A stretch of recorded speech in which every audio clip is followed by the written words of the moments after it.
Monsieur le secrétaire général. Oui, merci Monsieur le Président, Mesdames et Messieurs les sénateurs et sénatrices. Alors je vais essayer d'être rapide compte tenu que vous avez certainement des questions à poser et pour ne pas être trop redondant par rapport à ce qu'a pu dire Jean-Marc Bailleul. Oui, contrairement à ce qu'on a pu lire ou entendre, l'image de la police a été salie. Qu'on le veuille ou qu'on ne le veuille pas, elle l'a été. Pourquoi? Parce que avant que cette affaire n'éclate, il s'est écoulé 2 mois et demi. Pendant 2 mois et demi, ceux qui ont eu ou vécu cette affaire, c'est une bavure policière, avant même qu'on identifie M. Benalla comme n'étant pas policier. Donc l'image de la police, elle a été ternie. Aujourd'hui, les collègues, notamment gradés et gardiens, sont particulièrement mécontents, en colère. Vous imaginez bien pourquoi, avec tous les événements qu'on a connus au-delà même des attentats, mais sur les différentes manifestations particulièrement violentes, ils ont été mis en cause à plusieurs reprises, pointés du doigt, et aujourd'hui, c'est leur image qui a été salie par ce comportement.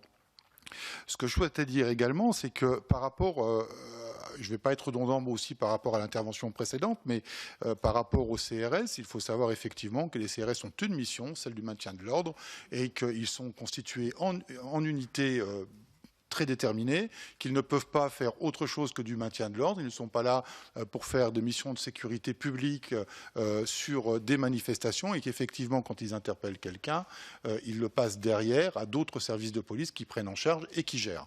Donc, ils doivent avant tout se préoccuper de savoir si un mouvement de personnes essaye de passer la limite du cortège qui a été déterminée lors de l'organisation de la manifestation, soit les repousser, soit les empêcher de passer. Il faut savoir qu'en matière de maintien de l'ordre et d'une manière générale en matière de mission de police nationale, la police s'adapte et se remet en cause régulièrement. Il faut savoir qu'en maintien de l'ordre, il y a actuellement une redéfinition de la doctrine d'emploi des compagnies républicaines de sécurité pour ce qu'elles puissent agir et intervenir par rapport aux nouvelles contraintes qu'elle vit sur le terrain en matière notamment de violence.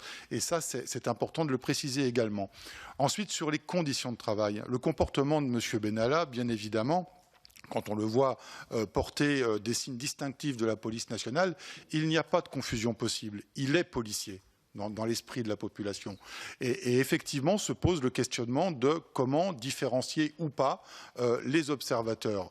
Je dirais que jusqu'à présent, il n'y a jamais eu de souci, que ce soit avec des journalistes, avec des chercheurs, avec des sociologues qui ont pu faire appel aux services de police pour être présents en tant qu'observateurs. Ils n'ont jamais eu de signe distinctif. C'est qu'il y a une pratique qui est très stricte, ils sont encadrés, ils ont des moyens de protection qui ne sont pas sérigraphiés police. Et on se pose donc légitimement la question de savoir pourquoi M. Benalla avait un casque police, avait un brassard police et avait une radio police. Je ne reviendrai pas sur l'histoire du véhicule. Effectivement, là aussi, il y a un profond mécontentement quand on voit une personne, alors je ne vais pas faire de publicité pour une marque automobile en particulier, mais M. Benalla qui roule en talisman, qui n'est quand même pas un petit véhicule de police, équipé de tous les moyens, alors qu'on sait que nos collègues au quotidien travaillent avec des véhicules qui peuvent avoir 200 ou 300 000 kilomètres au compteur, c'est juste pas concevable. Donc, effectivement, cette affaire met en lumière certaines pratiques, mais des pratiques qui ne sont pas des pratiques de policiers. Parce qu'on parle de policiers depuis des jours et des jours. Je rappelle que ce ne sont pas des policiers de terrain, ce sont des hauts fonctionnaires, des hautes personnalités qui sont principalement aujourd'hui mises en cause. Alors, il ne m'appartient pas de porter de jugement là-dessus. Il y a des enquêtes en cours, donc elles détermineront les responsabilités des uns et des autres. Mais combien de fois on a mis des policiers de terrain en cause, pointés du doigt, et on n'a pas attendu 2 mois et demi pour qu'ils soient mis en garde à vue, auditionnés, mis en examen, suspendus, une enquête de l'IGPN, une enquête judiciaire, un déplacement de service, bref, toutes les mesures conservatoires qui sont prises dès qu'un événement de ce type se produit. Donc, je rejoins ce que disait, pour conclure, Jean-Marc Bailleul, 2 poids, 2 mesures. Je vous remercie. Merci, Mesdames, Messieurs. Quelqu'un veut-il ajouter quelque chose dans votre délégation? Alors, je vais paraphraser un petit peu ce qu'a dit tout à l'heure M. Bailleul. Vous conviendrez avec moi que la sécurité du président de la République revêt un caractère éminemment régalien. Et au jour où des orientations sont lancées visant à insérer des agents contractuels ou de sécurité privée pour assurer ces missions, c'est mettre en branle la sûreté de l'État et de ses institutions. Aujourd'hui, diverses questions se posent. Alors, comment ce M. Benalla, qui s'est lancé dans des aventures de façon autocratique, a-t-il pu s'accaparer un certain nombre de missions à caractère régalien sans aucun contrôle? Avait-il une fiche de poste, une feuille de mission? C'est, à mon sens, une question que devrait élucider cette commission. Je vous remercie, Madame, Messieurs. Je tiens à vous apporter une précision. Ça n'est pas sans raison que la commission des lois du Sénat a choisi de vous entendre avant toutes les personnalités qui ont été convoquées devant nous. C'est une manière pour nous d'assurer la police nationale, mais aussi la gendarmerie qui n'a pas d'organisation syndicale, bien sûr, de notre profond respect, de notre profond soutien et aussi de notre attention aux conditions de la mise en œuvre de ces responsabilités, de leurs responsabilités. Je tiens à vous le dire et à vous assurer que s'agissant de la question des moyens de la police et de la gendarmerie, vous nous trouverez toujours à vos côtés, comme nous l'avons été au cours des dernières années. Je vais donner maintenant la parole à nos deux rapporteurs. Madame Jourda. Merci, Monsieur le Président. Je m'associe bien évidemment aux derniers propos du Président Bas et je pense que l'ensemble de la Commission s'y associe. Je voulais vous poser une question sur le statut d'observateur. J'ai cru comprendre que c'était un statut qui n'était guère défini. En revanche, vous avez dit tout à l'heure, Monsieur Jacob, les observateurs sont normalement encadrés. Pouvez-vous m'en dire plus sur cet encadrement et sur le fait qu'il ait existé ou pas pour Monsieur Benalla par rapport à la connaissance que vous avez eue?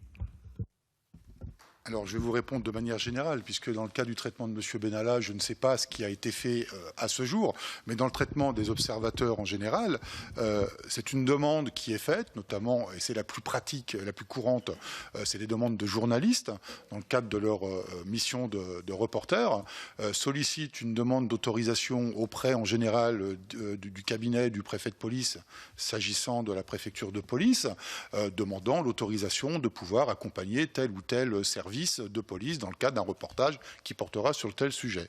Si ça relève d'une direction spécifique, la direction spécifique est consultée, on lui demande son avis et ensuite elle rend réponse et ils organisent l'accompagnement d'un observateur qui est mis sous la responsabilité d'un agent de police. Alors en général, ça peut être un gradé, ça peut être un officier, voire aussi un commissaire de police. Et donc cette personne qui devient référente de l'observateur doit lui indiquer qu'elle est observateur et qu'elle ne peut pas intervenir, qu'elle ne peut pas agir de manière libre et qu'elle est soumise donc aux règles de fonctionnement des unités de police et elle n'a pas à aller et venir comme on le voit d'ailleurs sur la vidéo avec M. Benalla qui arrive, qui part, qui va dans tous les sens. Non, ce monsieur aurait dû rester auprès de son référent et observer ce qui se passait et ça s'arrête là. Donc il y a un cadre, s'il n'y a pas de statut légal aujourd'hui d'observateur, il y a un cadre de fonctionnement qui est quand même défini sur la présence d'un observateur dans des missions de police. Monsieur, pour répondre à la question concernant est-ce que les agents sur le terrain sont prévenus de la présence d'un observateur?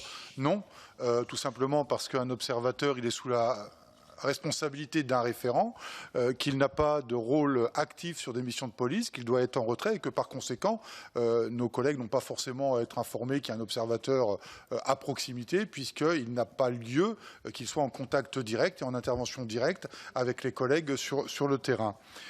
S'agissant des équipements, ce sont des équipements effectivement de protection qui peuvent être donnés si il est accompagnateur sur des missions à risque, mais jamais, en tous les cas pas à ma connaissance, on a eu une information que ces observateurs est équipés de matériel police.